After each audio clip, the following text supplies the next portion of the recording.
All right, why it's important to understand about cortisol? So cortisol is a stress hormone, and it releases energy in the short term. Now, when we train, our cortisol spikes because exercise is a stress on the body. But what you have to recognize is if cortisol is high all the time, because we have this like low level stress going on, so you have phones so people can just contact you whenever. You may have other stressful things going on in your life, like, I can list a few: work, kids, relationships, constant stress that's coming from multiple sources.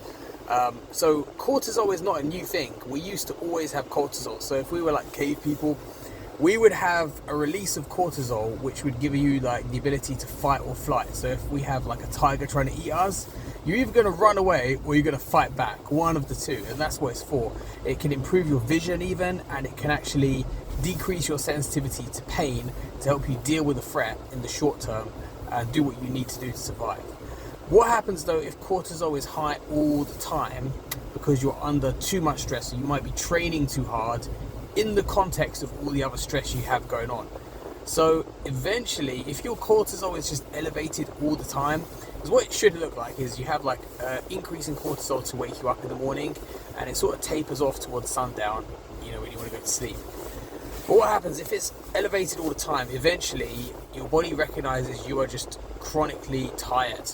So it will try to conserve your energy by just lowering cortisol, just to encourage your body to rest. So when you lower cortisol, your body becomes tired, you get drowsy, and all you want to do is sleep. That's it. You have a hard time waking up in the morning. Sometimes cortisol will spike at night, which is another thing. That's what we call inverted cortisol. So yeah, and what will happen as well is all your other sex hormones get pared down. So testosterone gets pared down, and this means you're more likely to be unable to build muscle, because your body is fighting building muscle, because muscle burns loads of calories. In our caveman evolution times, we would die because of starvation. So the last thing you want in that situation when your body feels is in danger is to basically be burning tons of calories. So so that's why overtraining will actually encourage you to store more fat and build less muscle.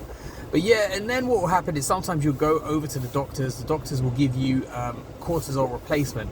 So this makes the situation worse, because what happens is now you're taking like hydrocortisone, something like that. This just masks it's like having coffee when you're tired sort of thing. So you keep pushing the body because you feel okay when you take this hydrocortisone stuff, and not realizing your body is actually sending you a signal. It's like a warning light in your car saying let's rest. So that's why it's important to recognize overtraining can actually just lead to this, and also overstress in general can lead to this. That's why you have to manage stress. Hope that's helpful, guys.